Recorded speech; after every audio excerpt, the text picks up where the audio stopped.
Rise up, GG Nation, cause it's time for Guidance Guy Friday, your weekly guidance lesson from your internet school counselor. And how's it going? We're about to notch 2 weeks of school done, and things are slowly starting to heat up. You've met all your teachers, you might have had some homework by now, and you may have even heard the T word get dropped already. Which one? You know the one. Test. Hey now, chill. It's okay. It's not like you have a test coming up right now. At least, I hope not, because if you do, then... Hold on to your butts. We're gonna keep it pushing our look at resiliency, which is what? The ability to bounce back from hard times. Last time we looked at Deku from My Hero Academia to see how his resiliency helped him become a hero. And today we're gonna go into the wonderful world of Disney to see how Mulan used her resilience to create her legendary story. Oh, and don't forget to slice that subscribe button and like this video, cause it brings honor to the channel. Let's go! It's guidance time!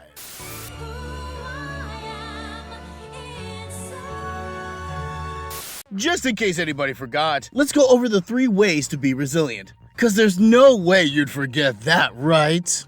Don't blame me, GG Nation. The summer slide is real. Some of you forgot how to write over the last 2 months, so I'm gonna ease you back into this. You can show resilience by blocking out the negative, being creative, and never giving up. Now, as we go over Mulan's story, think about how she showed these 3 traits in her situation. And for anybody wondering, we'll be going over the OG Disney version of Mulan, not the boring remake that nobody saw because of the, Coronavirus! And also, spoilers for Mulan, I guess? Listen, this movie came out in the 90s. If you haven't seen this thing by now, that's on you, bro. What's wrong with you? At the start of the movie, China is at war. The Huns are invading the country on a quest to take it over. And to help boost the army, the Emperor of China makes a law saying that one man from every family in the empire has to fight in the army to take down the enemy. Mulan's father wants to fight in the war, but he's a little bit on the older side and is already injured from previous battles. Mulan begs her father to stand down, but he has every intent to fight no matter how hurt he is. This is where our heroine takes matters into her own hands. She swipes her own man's armor and sword, cuts her hair, and enters the Imperial Army as a man. Now throw in a lucky cricket and a talking lizard. Dragon, not lizard. I don't do that tongue thing. Whatever. Add your animal sidekicks and you got yourself a Disney classic. And despite the law saying that women can't serve in the military, the many people who thought that she couldn't cut it as a soldier, and oh yeah, the fact that she can't even fight! Fa Mulan plays a major part in the war, and at times was a full-on carry job in order to take down the Huns. So now that we're reminding ourselves of the story, let's go deeper to see what Mulan's brand of resiliency looks like, specifically with her creativity. We've got a long way to go. Okay, so have you heard the old saying, insanity is doing the same thing over and over again and expecting a different result? That phrase describes what resilience looks like when you don't give up and block out the negative, but aren't creative in solving your problem. You can block out the haters and never give up all you want, but if you keep using the same failed strats over and over again, you're only gonna end up with... Let's look at Mulan's situation. Her original problem was that her father was going to join the army when it wasn't the best thing for him. The first thing she tried to do was try to talk him out of it. And how did that go? Father, you can't go. Mulan. Please, sir. My father has already fought for Silence! Mulan, you dishonor me. Not so great. But she blocks out the negative and the straight up rejection and tries again later that night. You shouldn't have to go. There are plenty of young men to fight for China. It is an honor to protect my country and my family. So you'll die for honor. I will die doing what's right. I know my place.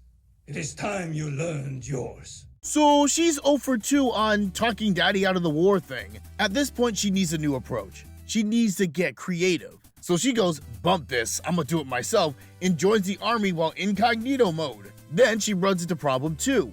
Cool, my dad's not in the army, but how do I fight? Captain Shang is in full boot camp mode to get his civilian army into fighting shape, and Mulan has to master the art of war while still being able to pass as a bro. Except the only bro anybody's given her is... Bruh. Oh no. Bruh. Panic! Bruh. It's not looking good. In fact, it's so bad that the Cap straight up tells her to get out. And here again, she ignores the negative voices of her haters and keeps trying, which not only proves to Shang that she can be a warrior, but also inspires her squad to level up. But it's when Mulan enters battle for the first time when her creativity literally saves her life. Mulan and company are ambushed by the Huns in the mountains. They're outnumbered and overpowered. They need a major move to escape death. Captain Shang has a plan, but he's playing it by the book, doing what anyone else would have done in that situation. But Mulan goes full Miles Morales and goes, I'm gonna do my own thing. And takes a cannon, and instead of aiming it at the army, she aims it at the mountaintop, creating an avalanche that takes out the Huns and gives the army the W. But then Mulan comes up against problem number 3. What do I do if I get exposed? And that's exactly what happens after that battle. And after saving their lives, by the way, her cover is blown and she's left to die in the snow. And despite the hate that was thrown her way, and after she saved their lives too. Man, that's just disrespectful and petty. She blocks it out after seeing the Huns rise from the snow and head towards the capital. And with that intel, she can't just give up now, so she goes to the Emperor's city to warn the army. But Shang isn't listening to her. So what does she do? She gets creative, son! She recruits her military friends to get themselves into the palace in disguise, which allows her to save the Emperor from Shan Yu's attack and finish him off once and for all.